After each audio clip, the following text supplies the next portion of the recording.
We're gonna go retro once again today in another video comparison of Nintendo DS, the original, and a Nintendo DS Lite. These are not new systems by any means. We're just taking a look at kind of differences between the two systems and the original system, how it differs from the DS Lite. That's very popular now.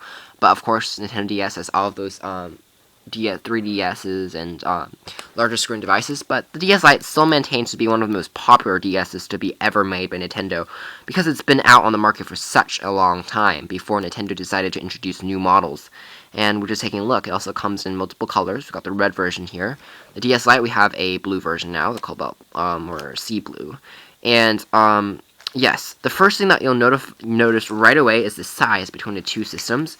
The size difference is really dramatic. The DS Lite is a lot more polished. It reminds us of a laptop or a high-end multimedia device. It's really just flat. It's really boxy. While DS Lite remains really thick, but it's not solid feeling. It's not like Game Boy Advance SP. It's got a lot of these shapes and crevices, but it's also made of this plastic that feels a little hollow on the inside. And we think that, you know, a Nintendo can reduce a lot of space. They can make it a little thinner and get rid of some of these shapes, and that's what they really did with this. It compressed things, and it feels a lot more solid now, as opposed to having a really thick design and it also feeling a little bit more hollow and lightweight plastic, rather. So it's a lot more larger in terms of footprint. It's a thicker overall in terms of design, and it's just a larger device overall to have. In terms of functionality on the ports in the back, we are still accessing basically the same things. We've got our Nintendo DS card slot, which is located on both devices on the back or the hinge. We've also have a charging jack, and on the original DS, we also have the Game Boy, the selection and the connection, the game connection port, or the cable that you can plug in. It's an optional accessory and for charging. We also have left and right keys on both devices.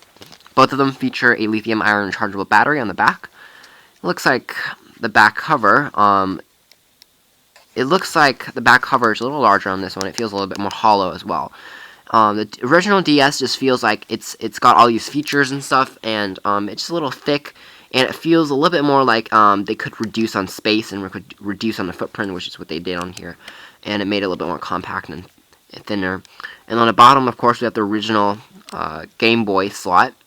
We also have a headphone jack on both devices, and of course, we have our volume controls. So pretty much the same thing in terms of hardware, too. And opening the device up.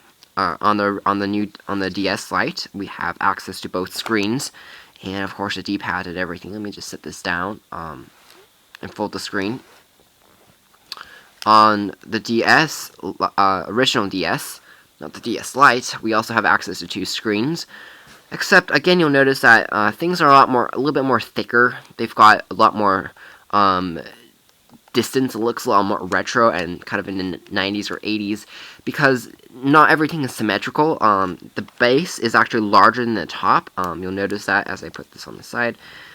This part is a lot thicker. It's a lot more wider even, and this part is a lot more thinner, the top half, because it actually folds in. It's thinner. You can actually see the base right here. So it results in a smaller top and a wider and a larger bottom, which is kind of interesting. The screen size, though, remains exactly the same with the resolution. We've also got our speakers here. We've got our power on buttons, and of course the bottom is the touchscreen area. But our LED indicators on the bottom now, and we also have our D-pad. We've got our power switch as a separate button on here. We've also got our selection key and start keys, and we've got our XY keys. The UI looks pretty much exactly the same. Now, with the DS Lite, you'll notice that the start and select keys have been moved from the top to the bottom, and these are now smaller, a lot smaller, except they are also a lot more tactile and easy to click. You can hear the sound. The D-pad is also on the side. The power key is no longer a separate button on the top, but rather has been moved to a button on the right-hand side, along with the stylus port. That's our on-off button. You also need to notice that the speaker ports are pretty much on the same location, and the screen resolution and everything is pretty much the same, except because the device is a lot more smaller in footprint, there's not a lot more, reduces the footprint in terms of content, and it's basically it's a larger display. It seems like a larger display. It's pretty much the same, except we've got a smaller edge. This is a larger edge.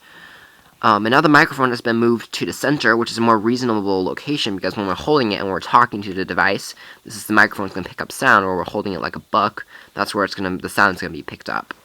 As opposed to this device, again, we've got our microphone on the very bottom. So again, the UI is pretty much the same, and of course gameplay, we've all seen Nintendo DS game cartridges being played. I'm not going to discuss that. They both have great gameplay, not a lot of changes there, really. Just a lot about the hardware, and about the better placement, a more slim and better package, and is also a little bit more inexpensive. The original DS also had this interesting, curved hinge, which is probably more sustainable to drops and damages, because it's so hinged on one side, and looks like it's curved, which is pretty interesting. And it's probably a lot more sustainable to hacks and stuff, because of the cartridges and the stuff they really retained from the original Game Boy lineup. Turn the light on.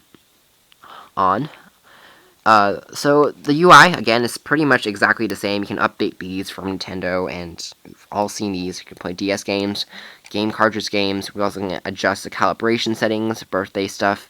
Got our picture set, or the DS download play. We can play stuff in stores. The picture chat is basically the Wi-Fi chat room where you use Wi-Fi, and we can all connect these things into the same room, and you can talk to people. Like, you can write stuff, you can send messages, and you can see your messages on the top screen. And these all work with the same, with new and old alike. They all both work with the chat rooms, and so everything is still very accessible. So overall, the two game consoles are pretty much exactly the same, except for the externals, and that's what we're talking about. The placement of the styluses. We're talking about the bulkiness. We're talking about a lot more thinner, a lot more better package, and we're talking about something that's a lot more sleeker. And we're indicating design aspects that make a lot more sense, and button placements are a little bit more tactile, and basically a better all-around hardware. In terms of internal gameplay, we're basically talking about the same thing, where we can still access the Wi-Fi gameplay, we can still access the same basic chat room functions, we can access the same games, and that's pretty much it. It's a comparison between the original DS and the newer DS Lite. Thank you for watching here at OSReviews.com.